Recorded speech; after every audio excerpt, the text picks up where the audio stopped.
Hi guys, and welcome to a new episode.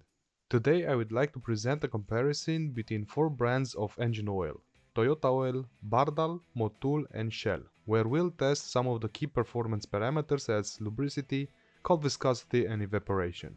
These oil samples were provided by one of my subscribers, Florin Marius. Thank you very much for those. So, if you have any samples that you would like me to test, please let me know.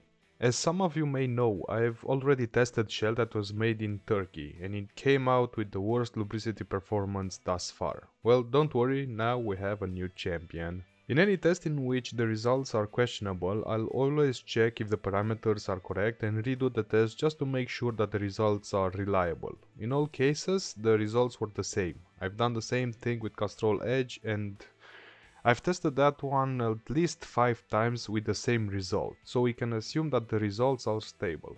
Let's start with Shell and the lubricity test.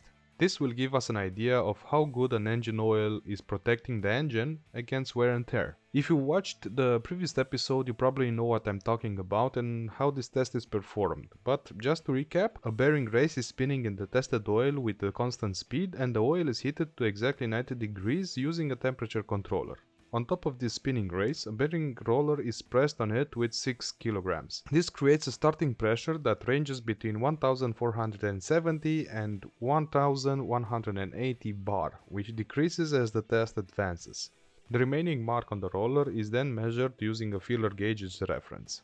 The situation with Shell got me thinking. I didn't imagine that it would be in this position after the previous episode. With this in mind, I've managed to collect some other samples of the same oil, one of which is manufactured in Italy and the one that we are testing today is manufactured in France. Let's see if there are any differences between them. So the oil made in Turkey left a mark of 1.828 square millimeters. The oil made in Italy left a mark of 1.545 and the oil made in France left a mark of 1.575. This is quite a big difference between them, meaning that not all oils are created equal, even though they are produced by the same company. Now let's see the results from Toyota. This oil is provided by ExxonMobil, the same company that produces Mobil 1. This is somewhat confirmed by the mark left of 1.73 square millimeters, as is very similar to the Mobil 1 ESP with a surface area of 1.735 square millimeters. The next oil is Motul, which currently has the best results from mine testing. Let's see if this product still manages to impress. The mark left is 1.39 square millimeters. Not good, not terrible. 3.6. The last oil in this test is Bardahl, a manufacturer located in Seattle, USA. Initially, the name got me confused towards the origin of this brand, but after some research I found out that this company was founded by a Norwegian immigrant to the USA in 1939 and is still owned and managed by the Bardahl family. Unfortunately, from my test, Bardahl left a mark of 2.57 square millimeters, which is by far the worst result so far. As mentioned before, the test was performed twice as I had some doubts about the results, but all parameters were correct and the results were the same. Now let's move to the next test, the cold viscosity. In this test we'll put the oils in the freezer while they reach -25 degrees, and the oils will be poured on metal ducts which were also left in the freezer, and the timer starts when the first oil touches the duct. The test illustrates the capacity of an oil to quickly reach the lubrication points within the engine on a cold day.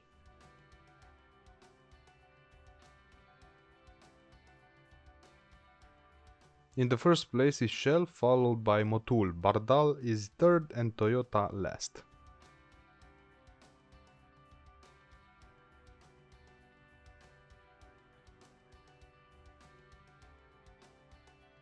The next test coming up shows the evaporation rate of an oil. The industry standard for this test is called the NOAC evaporation test, and it is performed under laboratory conditions. But judging by the occasional cat wandering around and my lack of cash, my garage is not certified for this kind of test, or any other for that matter. So we'll try to recreate it as close as possible. The oil will be weighted before and after the test to see how much mass has evaporated. The average temperature will be approximately 195 degrees Celsius plus minus 5 degrees with a 3-hour exposure time. Here are the results. As you can see, Bardahl lost the most oil with 2.53%, more even than ELF, which we tested in a previous episode and lost almost 2%. Shell again came on top with the least amount of oil evaporated. For the final test of this episode, we'll test again the oil viscosity of the heated oil in order to see how much thicker did it get after the exposure to the high temperature.